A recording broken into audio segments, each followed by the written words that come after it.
Welcome, awesome people, to Thousands of Roots. I'm Kip, and this is the Kellogg family here.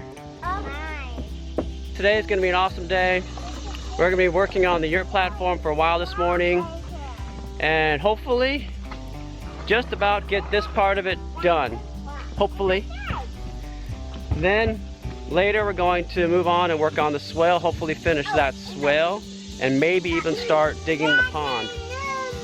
So we'll see what we see. Hey, Oi, you like carrying those boards? Look at my big muscle.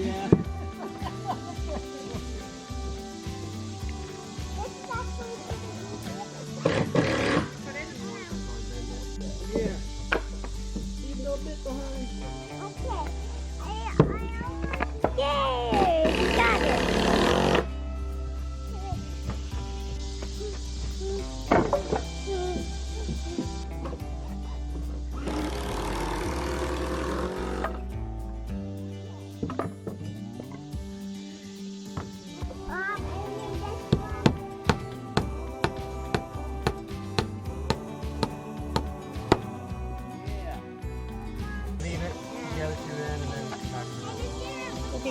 Looks like chicken's too good. Boy, what a blessing having so much shade here. Show us your trick, Fiona.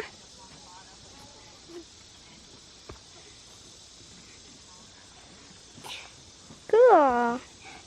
Can you show us your other trick? No, it's not a black one. It's my other smaller piece bird. It's all silver.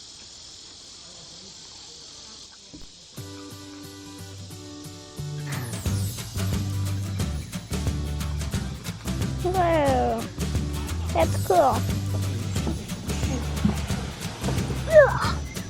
Put it down. On my track.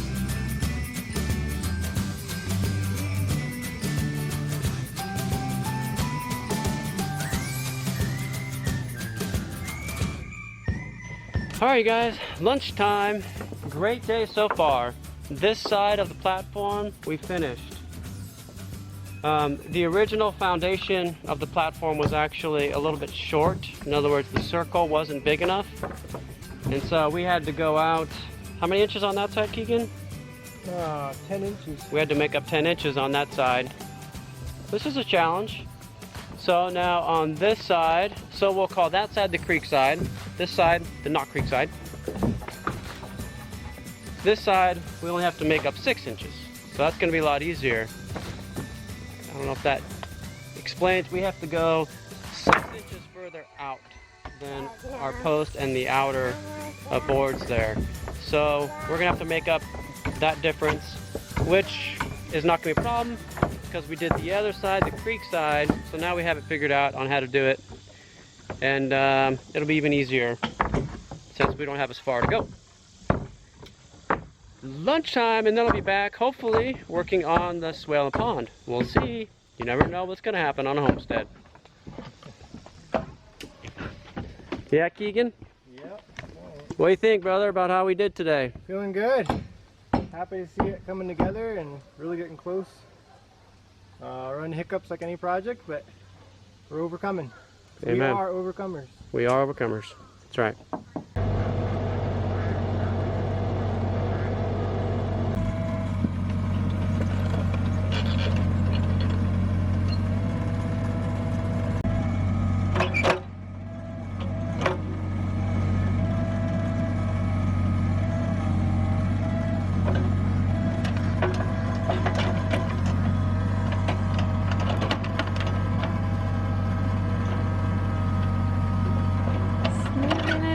Getting everything nice and even. And tuning. It's looking really good.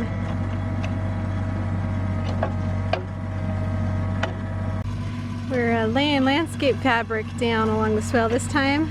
So our first swale that we did is totally overcome with weeds. Even though we did cover crop and all on it, it just is impossible to keep up with. So he's just, right now he's just trying to even out the swale here. Some of the soil got pushed downhill a little bit further than the rest, so we're trying to make it all even so the landscape fabric will fit better down the whole thing.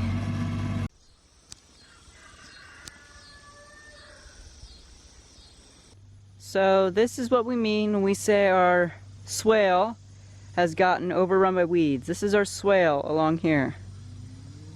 And that's why we want to do something different to try to get rid of the weeds, because there's obviously lots of weeds everywhere. Okay guys, Kip's having to take a break from the swale and pond project to repair some fencing that our bull broke. It was brand new fencing that they just put in, I think a week ago, and the bull already detached the fence from the main corner post, so they're having to fix that. So I thought I'd come down real quick and show you our berry swales and what's going on with them. A couple years ago we got some wonderful blackberries from the Blackberries on these little mini swales that we actually hand dug. And then our cow ended up having access to it and munched the blackberries and kind of eroded the soil, and it just became a huge mess. So we tried to fix it up a little bit. We fenced it off just with the electric fence here. And so the cow has stayed out, but the ducks and geese and chickens still have had access. So every little bit of cardboard and wood chips that we did put down has kind of just been scraped through. And let me show you what's going on over here. Craziness. This is supposed to be a whole row of new blackberries here, and it's just these 3-foot tall, super spiky weeds. They've got nasty thorns that have kind of a poison in them. If you get stuck by them, it's no fun. So I actually just this morning came out and rescued the blackberry plants that were just being smothered, and we've weed eated this, guys, multiple times through the season, and it just keeps coming back stronger. So although we like to use natural methods, and ideally when you dig a swale and you get it going in the beginning, you put heavy cover crop on it to choke out the weeds. Well, we tried that with our first swale and it didn't work. I guess we didn't go heavy enough. Maybe we didn't have the right varieties of cover crops for our area. But in any case, the weeds are out of control. And so we're gonna resort to landscape fabric. We may have to wait until fall to actually put it on these swales here. Just completely, we probably actually have to burn the swales to get rid of all the weeds and weed seeds, and then cover it with landscape fabric. We're hoping to get a kind that will biodegrade within 5 to 7 years maybe, just to give some time for all the weed seeds that are on the surface to die. We'll probably put wood chips on top of the landscape fabric as well, just to make it look a little nicer, and we'll see, maybe then we'll have blackberries again someday. We actually just added some landscape fabric in here to our new front garden area, around the exterior of the watermelon bed and our double trellis over there, because we'd come in this gate and it was literally, even though we weed eated regularly, it just kept getting higher and higher with weeds to where we'd actually have to bring the machete in sometimes. You can see over here there's still, this was just weed eated, and now it's already growing up. The weeds are, they're just too much. So next year I think we're going to actually cover this whole front garden solid with landscape fabric.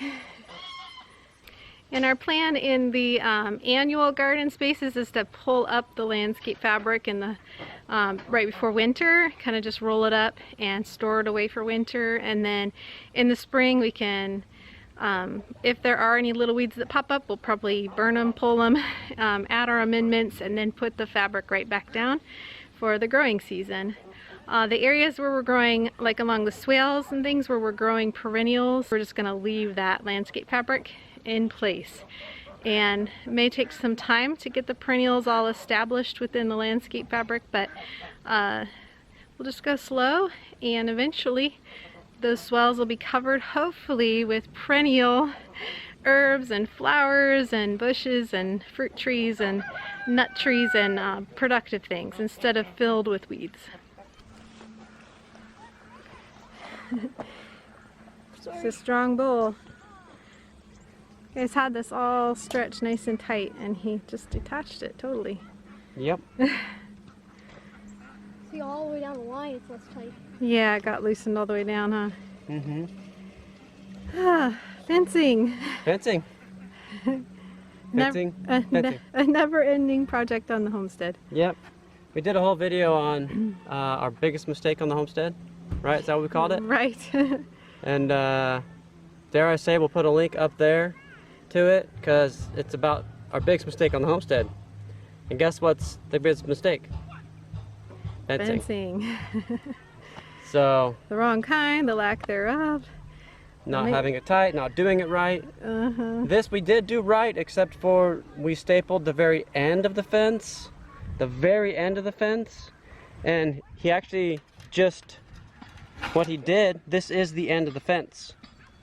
He pulled the rest of the fence off of the very end wire. Right. So we should have folded those, we should have folded them over the end, right? So the side ones we should have folded over the end and then stapled it there. Right. That's what we should have done. So, Live and learn. here we go again. There we go again.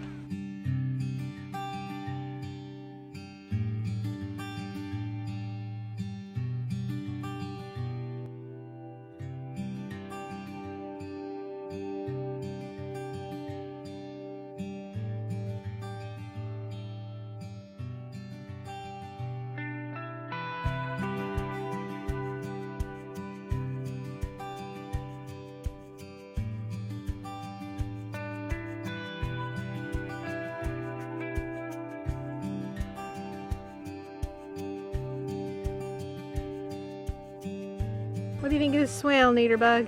I think it's cool. Yeah? You excited for it to be growing fruit trees and all kinds of fun herbs and flowers? Yep. Me too. It's going to take a few years, but Yep. little by little. Okay, all of our awesome subscribers. We got the fence back repaired. And hopefully it's Rowan proof now. Rowan is our bull. And he just loves to scratch himself on the fences. So that's all he's doing. He's scratching himself. Then it pops open and, hey, why not go check out what's on the other side?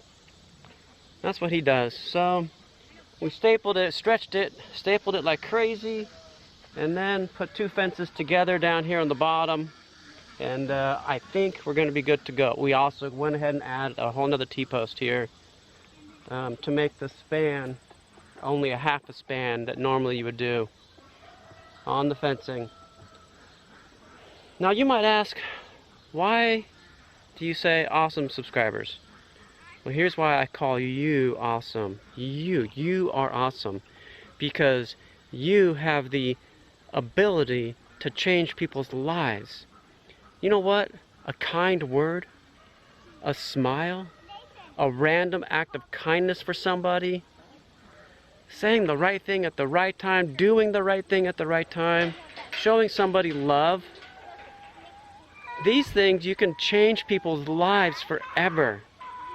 So you are awesome because of the awesome ability you have to change people's lives. You change our lives by subscribing to our channel, by watching all of our videos. So I say you are awesome. Not just because of your potential, but because of what you have done for us and what you do for us and other people. So thank you. So today was a great day. We fixed the swale up. So the swale is nice, pretty smooth. It's got the pretty symmetric width along it. I mean, not perfect at all, but pretty good. So that's fixed up and done. The fence is fixed back where it needs to be.